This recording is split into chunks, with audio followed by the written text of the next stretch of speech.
I would like to give you one more example before I end my speech. That for the past few months, those people who belong to the Indian subcontinent, and now it has spread internationally, you know of the issue of Sania Mirza. Have you heard of Sania Mirza? Wow, mashallah. See, everyone knows. Why? Because of the media. Everyone knows of Sania Mirza. Why? Because of the media. And the media gave her publicity. You know why? Why? Because she was a Muslim.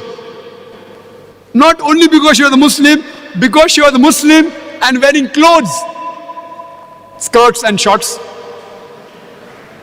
It happened so that last issue of Time magazine, I think it was the last week of September or the first week of October 2005, she came on front page, Sania Mirza front page, wearing a skirt and playing tennis. Why? You know why? All of us know.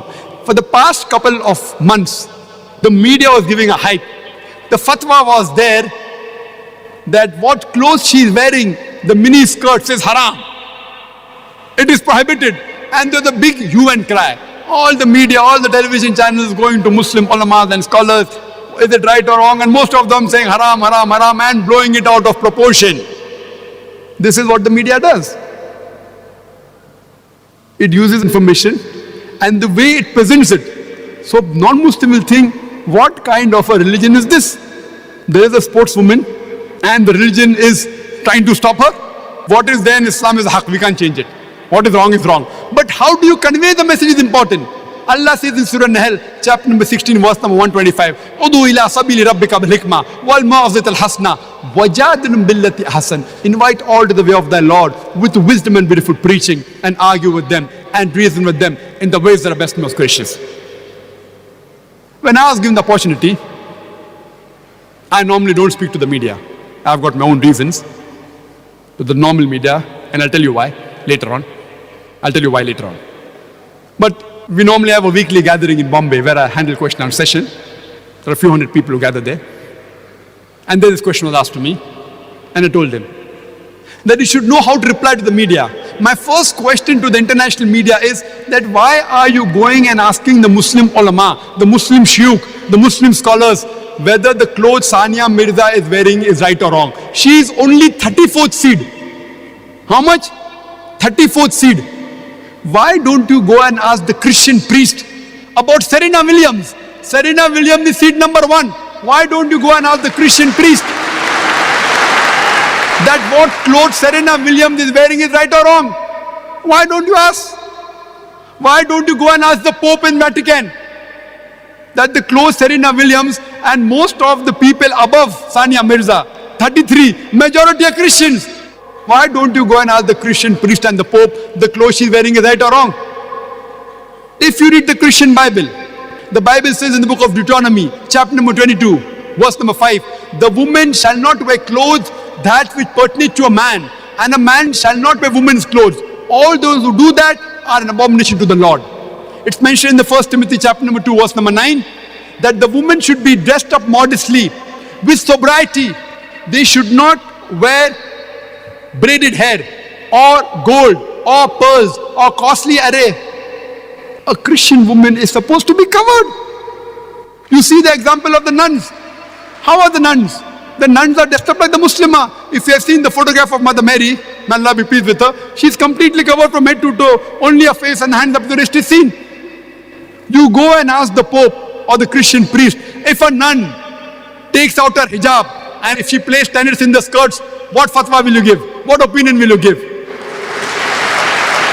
For us, every Muslimah, every Muslim woman is as pious as the nuns according to them.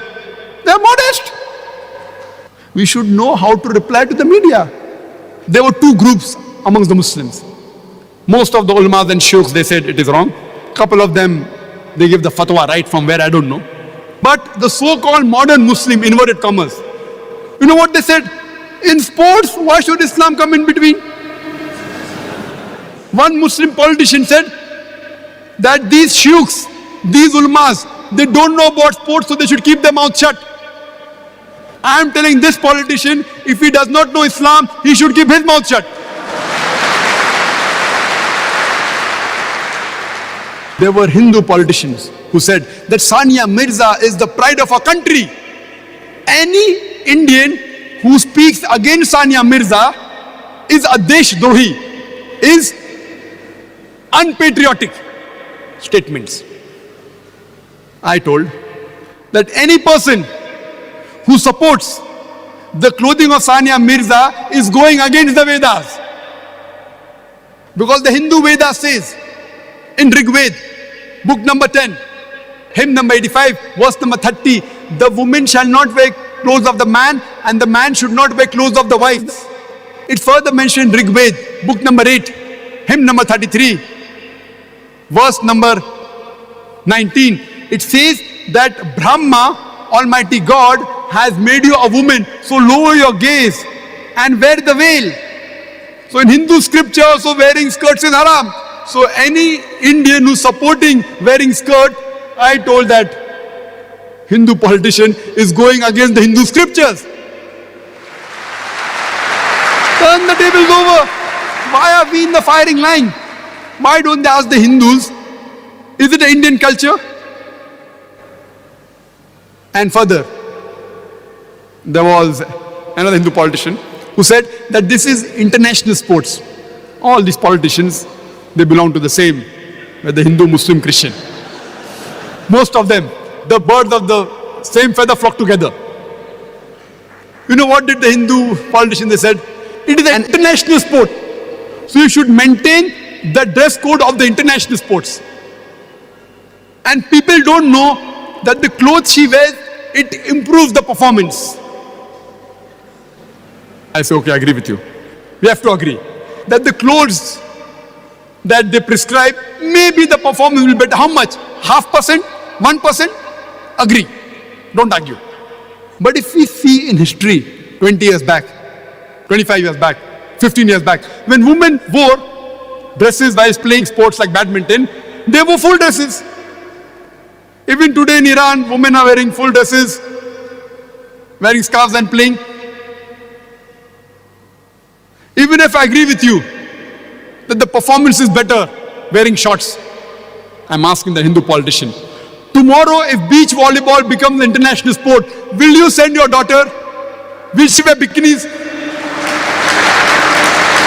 Tomorrow if beach volleyball becomes an international sport, so will you send your daughter wearing a bikini to play beach volleyball? Will the Indian culture give you permission? And we have to agree that in swimming, people wear less clothes so that they can perform better. That there is the gents only wear a brief and the women they wear a bikini. But you have to understand and agree that if you wear no clothes, you will get the best performance. So will you prescribe the woman to swim nude? Why the double standards? You say, no, that is immodest. So your modesty level is here, our modesty level is here. Where is the cutoff point is important.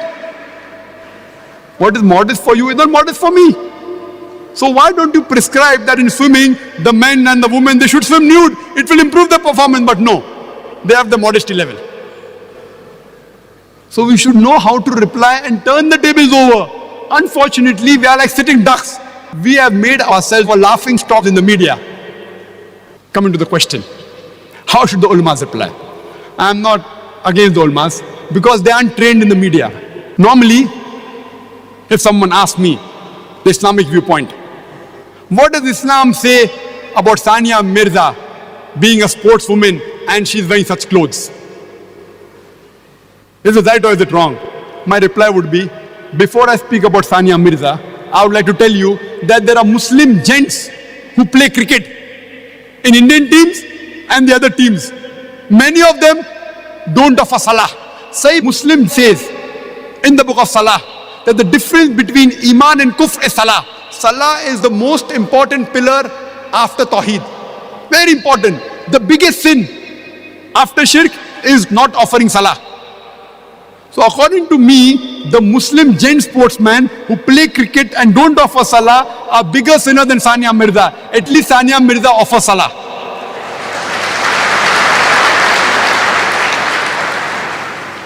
The Muslim actors and actresses, they do shirk on the screen, they are bigger sinners. I am not trying to defend Sania Mirza. I have to agree, the clothes Sania Mirza is wearing is against Islam. It is haram. But before I say this, I am diluting the effect. This is hikmah. I am diluting. The moment I say Christianity is against it, the effect gets diluted. Hinduism is against it, the effect is diluted. Judaism is against it, the effect is diluted. I am speaking about swimming. I am speaking about cricket. But then I give the answer, it is haram. It goes down their throat very well. Otherwise, they cannot digest it. I am saying that fine, at least Sania Mirza is offering salah. She is a lesser sinner than those Muslim cricketers who don't offer salah. Full day cricket, 5-day cricket without salah. Allah has given her hidayah to offer salah. Maybe tomorrow she will wear proper Islamic clothes, inshallah.